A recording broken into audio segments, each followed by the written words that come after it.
Hello! In this video, we're going to prove the following theorem. Let x and y be real numbers.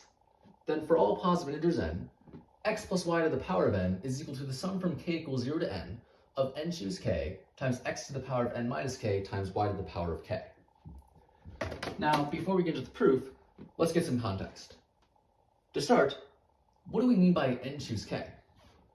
Well, given any two integers, n and k, where n is greater than or equal to k is greater than or equal to 0, we define n choose k as follows.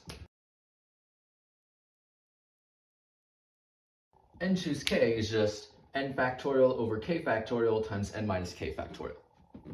Now, there are two properties from this definition that we're going to use in our proof.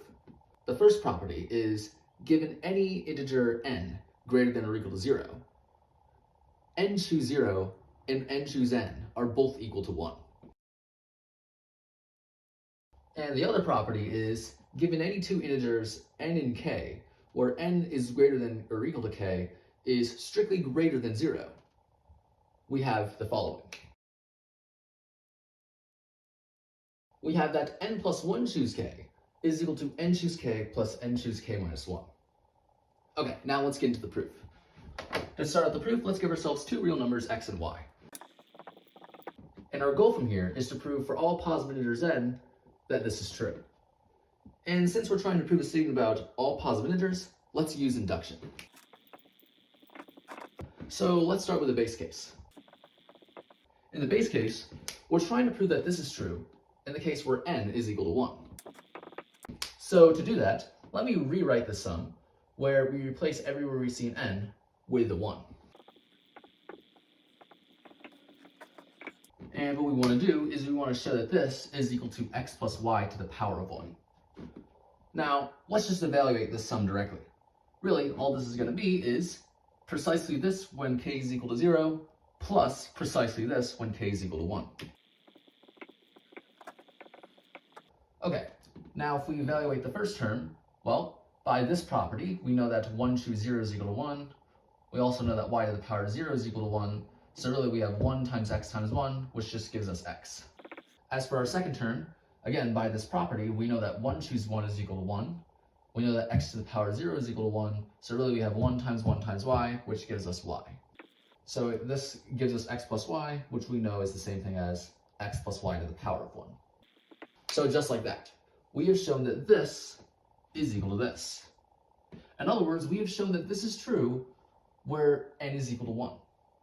So this completes the base case. Now let's move on to the induction step. In the induction step, we give ourselves an arbitrary positive integer n where this holds.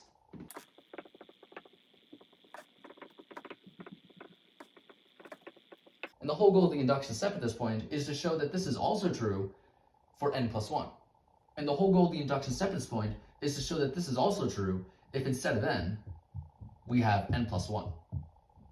So, to start, let me rewrite this sum where instead of n, we have n plus 1 in its place. So we're going to establish a chain of equalities showing that this is equal to x plus y to the power of n plus 1. And to start, since n plus 1 is strictly greater than 0, we can pull away the n plus 1th term from the sum. And so really, this is the same thing as the sum from k equals 0 to n of this, plus precisely this, where k is equal to n plus 1.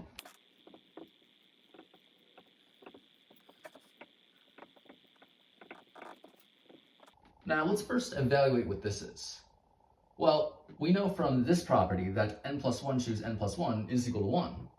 And we know that x to the power of 0 is equal to 1. So really, this entire thing is just 1 times y to the power of n plus 1. So this is just y to the power of n plus 1. Okay, but what do we do about this? Well, notice we have a sum from k equals 0 to n, and our induction hypothesis involves a sum from k equals 0 to n. But unfortunately, we can't apply our induction hypothesis yet because these two sums are not the same. So then what can we do? Well, we gotta somehow modify what we have here so that we can use our induction hypothesis. And to start, notice how we have n plus 1 choose k here. And this property tells us how we can re-express n plus 1 choose k as something else.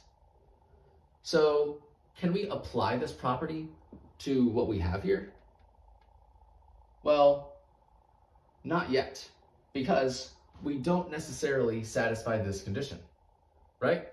Because it's not necessarily the case that k is strictly greater than 0, because there could be an instance where k is equal to 0. So it's the fact that k is equal to 0 which is stopping us from applying this rule. So what we're going to do is we're going to pull away the 0th term from this sum. In other words, we're going to re-express this as the sum from k equals 0 to 0 of this, plus the sum from k equals 1 to n of this.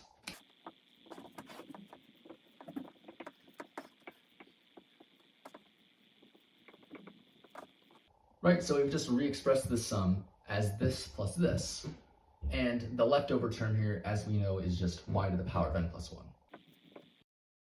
Now notice in this sum, the lower and upper bounds are the same, so this is really just going to be the same thing as taking what we have here and substituting everywhere we see k with a 0.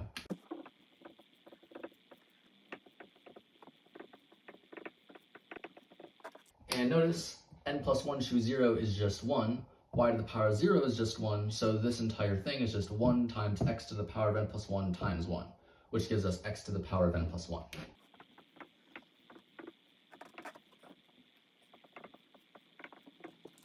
Okay, so we've ran out of room, so let's move back up to the top.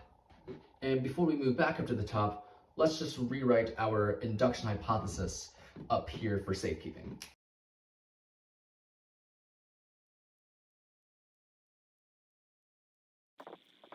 Okay, so this is where we're at now.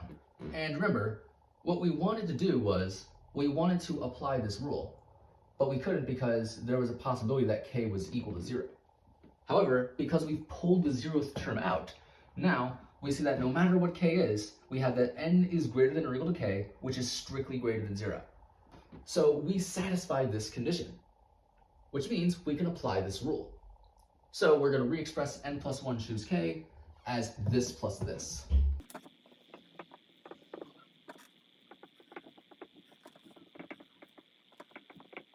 All right, so really, this is equal to this. And next what we're going to do is we're going to distribute this across the parentheses.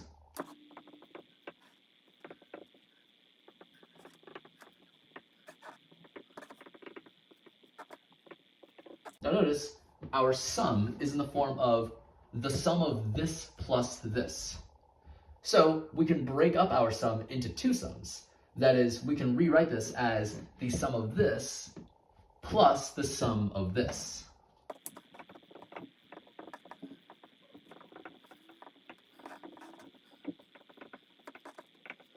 And the thing to realize at this point is that x to the power of n plus 1 is really the 0th term of this sum, and y to the power of n plus 1 is the n plus 1th term of this sum.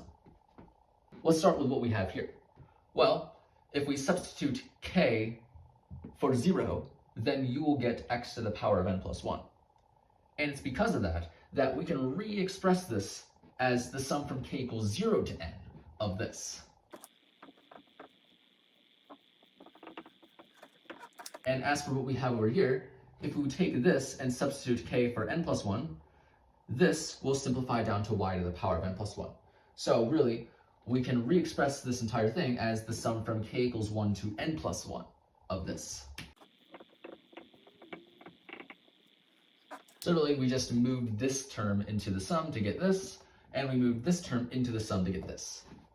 So now what we're going to do is we're actually going to decrease both the lower and upper bound of this sum by 1, so that we get the sum from k equals 0 to n.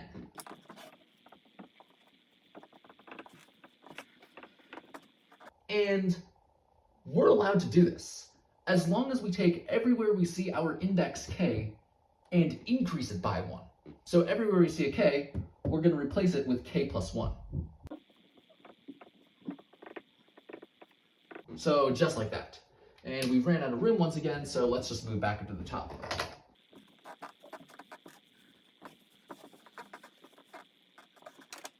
Okay, so in this next step, we're just going to simplify what we have here.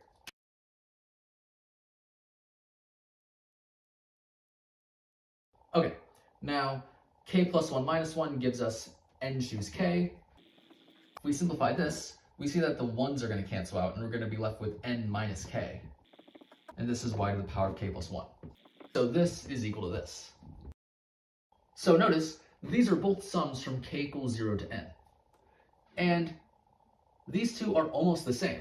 But what we can do to make them the same is we can use our properties of exponents. Notice, x to the power of n plus 1 minus k is the same thing as x times x to the power of n minus k. And similarly, y to the power of k plus 1 is the same thing as y times y to the power of k. However, we can pull the x outside of the sum. And similarly, we can pull the y outside of this sum. The reason why is because as k varies from 0 to n, x doesn't change, right? X doesn't depend on our index k. Similarly, y doesn't depend on the index k. And now, we can apply our induction hypothesis. As we can see, this sum is equal to x plus y to the power of n, and this sum is also equal to x plus y to the power of n. Now notice, we can factor out an x plus y to the power of n from these two terms, and then multiplying these together, we get x plus y to the power of n plus 1. So through a long chain of equalities, we have shown that this is true, where instead of n, we have n plus 1 in its place. So that was the whole goal of the induction step. So this completes the induction step. And we've done both the base case and the induction step, so this closes the induction. Which means we have proven that for all positive integers n, that this is true. So this completes the proof. And so yeah, that's pretty much it for this video.